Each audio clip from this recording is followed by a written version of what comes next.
China is both an end market for copper, and Chinese mining companies, like mining companies out of the U.S., other competitors here in Australia, UK, and so on, are all out there chasing after these attractive opportunities. Now, BHP starts in a very advantaged position, because we were the world's largest copper producer last year, and we've got the world's largest resources of copper.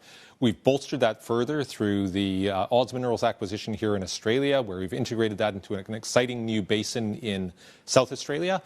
We've recently partnered with a company in Canada called Lundin Mining in a Argentinian development project in copper, one of the world's best undeveloped resources in copper. So that, combined with the growth projects that we already had internally, positions us very well for the exciting opportunity ahead for the copper industry, keeping in mind that copper demand is ubiquitous.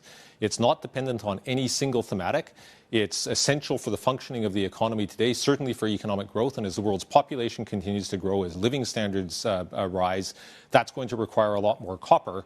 And then that's going to be bolstered further by the decarbonization thematic and by the digitalization of the world, because all these data centers that the world is going to need are very copper intensive. So the demand outlook is very positive, and we are in a very advantaged position in terms of the resources and the growth optionality we've now created within BHP. You know, in the comments accompanying your earnings, you did talk about how BHP's position remains strong despite global economic and trade uncertainties, with early signs of recovery in China, resilient economic performance in the US, and strong growth in India. Could you talk a little bit more about the potential of each of these markets?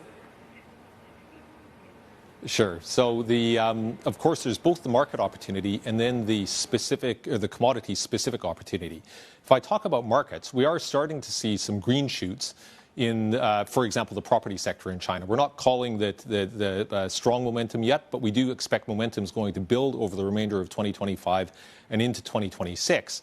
And that's against a backdrop of other sectors of the Chinese economy that are commodity intensive, continuing to perform strongly. So we're confident about the outlook there for our commodities.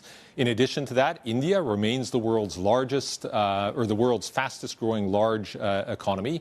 As they continue to grow, the commodity demand there is going to be strong. It'll be a slightly different mix than the commodities that China has required. For example, as the Indian steel industry grows towards 400 million tons per annum, they're going to be importing high-quality hard coking coal to feed their blast furnace steel mills, and BHP has the world's best high-quality hard coking coal business in Queensland. Now, if I talk about commodity specifics, in the case of iron ore, BHP has the world's lowest cost, best performing iron ore business, and that's been sustained now for 5 years running.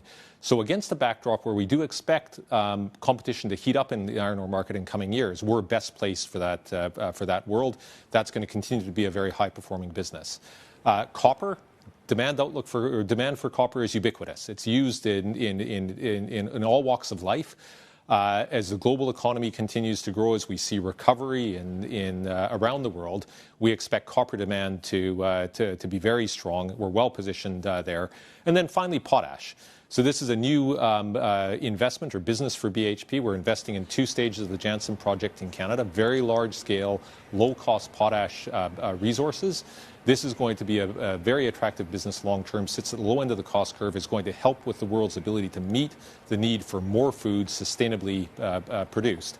And it's going to yield attractive returns to shareholders for decades to come.